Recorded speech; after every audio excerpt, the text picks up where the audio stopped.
उनके ख़त और आप की 150वीं कड़ी 185th एपिसोड लेकर मैं एक बार फिर आपके सामने आपके साथ।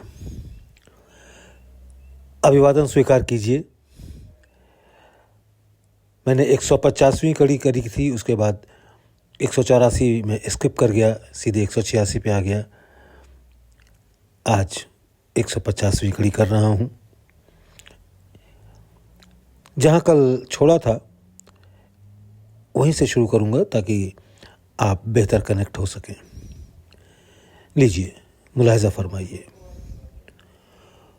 खुद को हासिल करने का बेहतर तरीका खुद का खो जाना या मिट जाना या भूल जाना है। खुदी का इख्तिमाम यानी खुदी की समाप्ति खुदाई की पहचान है। इसी सिलसिले में आगे मोहब्बत नामे की तवील तालीम का बाब खुलता है। मोहब्बत नामे प्रेमाख्यान, तवील तालीम लंबे प्रशिक्षण, बाब माने अध्याय।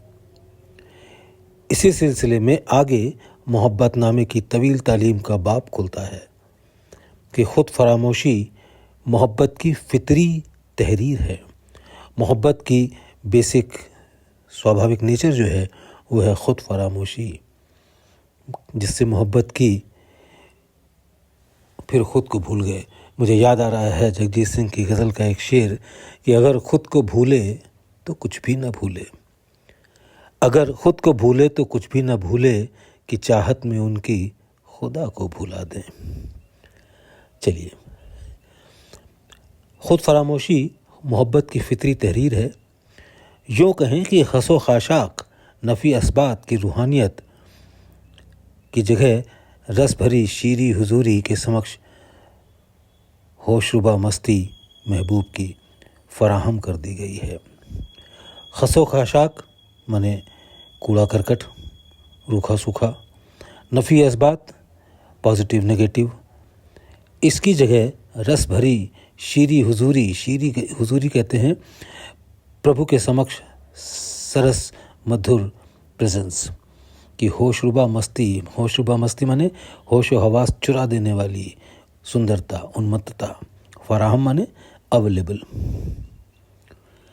खुद फरामोशी मोहब्बत की फितरी तहरीर है, या यूँ कहें कि खसो खाशाक नफ़ी असबात की रूहानियत की जगह रस भरी शीरी हुजूरी की होशरुबा मस्ती फराहम कर दी गई है। बरतरी सभी कहीं बेशक ज़्यादा ख़तरनाक होती है। बरतरी माने श्रेष्ठता। बरतरी सभी कहीं बेशक ज़्यादा ख़तरनाक होती है। लिहाजा मोहब्बत के मामले में शीरीनी की मुतलाशी, मुतलाशी माने खोज करने वाले, शीरीनी कहते हैं मिठास को। लिहाजा मोहब्बत के मामले में शीरीनी की मुतलाशी, शीरीनी माने मिठास, मुतलाशी माने खोज करने वाली। मोहब्बत के मामले में शीरीनी की मुतलाशी खुद गरज लालची मक्खी और चिराग की लौ पर निसार पतंगे का फ़र्क जरबुल मिसल है। जरबुल मिसल में प्रसिद्ध कहावत है। बुझे चिराग के परवाने की मिसाल बहुत खूब है मगर कमयाब है, दुर्लभ है। अलावा अज़ी यानी इसके अतिरिक्त मोहब्बत की पुरखरोश मस्ती बदतर बंदिश का ताना बाना तैयार करती है, जिसको रूहानियत का बालादर दर्जा यानी अध्यात्म के उच्चतर सोपान होने की सनद देने वालों को वहम ने इल्मी रूहानियत और ब्रह्म विद्या को जो नुकसान पहुंचाया है उसकी तलाफ़ी यानी क्षतिपूर्ति बहुत मुश्किल हो गई है। मोहब्बत के शरबशर माने गुलकपाड़ा और शरारत। मोहब्बत के शरबशर के उफ़ान और जोश के बाद जो समासम कैफियत है वो मोहब्बत के घन चक्कर से छुटकारे का बालातर मुकाम है, उच्चतर स्थान है, जहाँ अंदरूनी सुलगाव की खामोश बेचैनी की सल्तनत होती है। और आगे ये भी नहीं रह जाती। यहाँ पहुंचकर कर्म, ज्ञान और भक्ति वगैरह के झगड़ों से ऊपर असल रूहानियत का दरवाज़ा खुलता है और असली रूहानी सफ़र शुरू होता है। यहाँ तक मादियत का हल्का क्षेत्र, मादियत यानी भौतिकता का हल्का क्षेत्र जागुज़ीद बना रहता है। जागुज़ीद मीन्स प्राणांतक, जिसे रूहानियत के मग़ज़ के मुकाबले सूखी हड्डी ही कहना चाहिए, जिसके लिए परलोक के दिलदादा कहते हैं आशिक, जिसके लिए परलोक के दिलदादा और ठेकेदार कुत्तों की तरह लड़ते हैं और सूखी हड्डी चूसने में खुद अपने ही मुंह के ज़ख्मों के बहते हुए खून आदि की लज्जत को मंजिल मकसूद तक रसाई का हिज्र समझकर, हिज्र मीन्स आनंद, रज़ाई का हिज्र समझकर महजूज होते हैं। महजूज मीन्स आनंद मग्न, और बाकी सभी रूहानियत से बेबहरा समझते और बताते हैं। सही रास्ते के बारे में तनाज़ात यानी झगड़ों के समासम हालत में तहलील होने पर निहायत पुरसुकून हालत में रूहानियत का असली सफ़र शुरू होता है, जिससे कर्म, ज्ञान और भक्ति आदि सुकून की शक्ल में रहते हैं। उनकी गर्मी का उबाल समाप्त होकर उनकी ठंडी हालत में उनका आपस में कोई तानज़ा बाकी नहीं रहता और सिर्फ रूह के खुदा में तहलील यानी लय होने के, यानी दूसरे शब्दों में बूंद के समुद्र में मिलने के दर्जे यके बाद दीगरी यानी एक के बाद दूसरी हल्की और नफीस हालत में खुद के मिटने का बेहद दिलकश नक्शा पेश करते हैं, जिसके सामने वो सारी दिलकशी हिच है, तुच्छ है, व्यर्थ है, जिससे इंसान इस दुनिया में अपनी ज़िंदगी के दौरान आशना होता है। बेशक ये मौत का सफ़र है और मौत ज़िंदगी से बदरजा दिलकश है, लेकिन ये मौत भी वह नहीं है जिससे दुनिया में अपनी ज़िंदगी के दौरान आम आदमी का तारुफ होता है।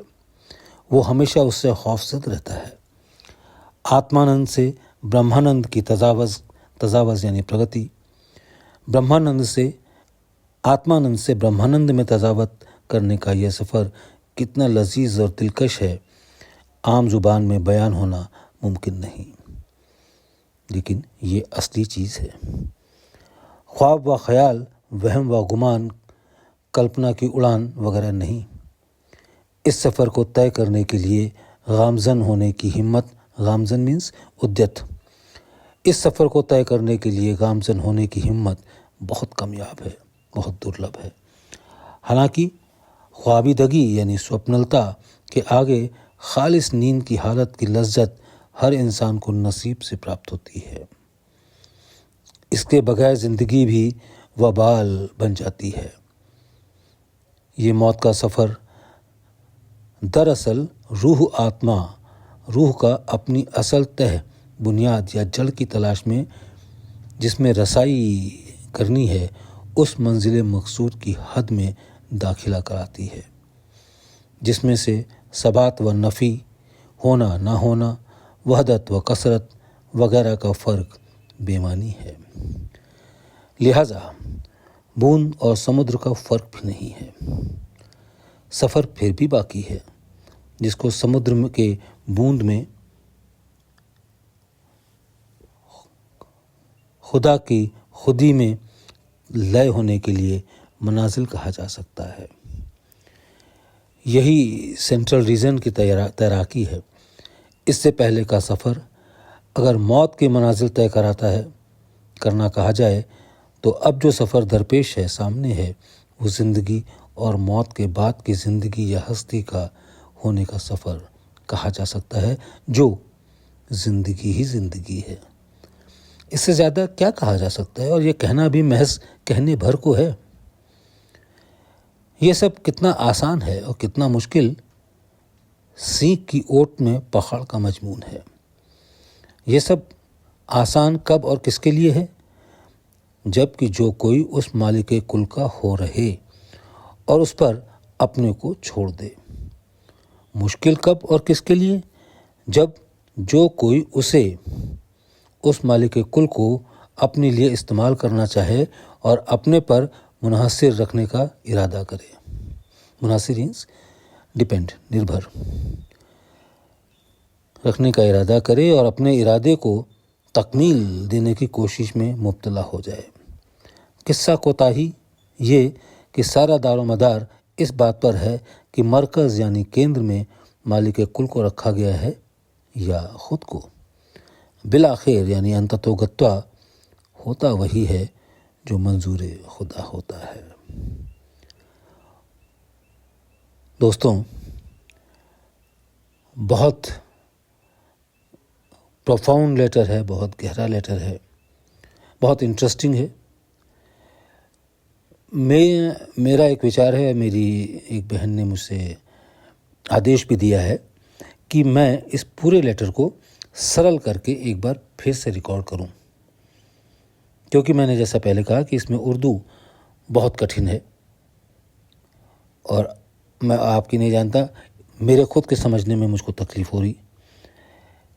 तो मैं कोशिश करूंगा कि इस पूरे मजमून को एक रिकॉर्डिंग में रिकॉर्ड करूं सरल भाषा में, ताकि मेरे जो भी भाई बहन इसको ना समझ पाए हों समझें, क्योंकि ये द लेटर है।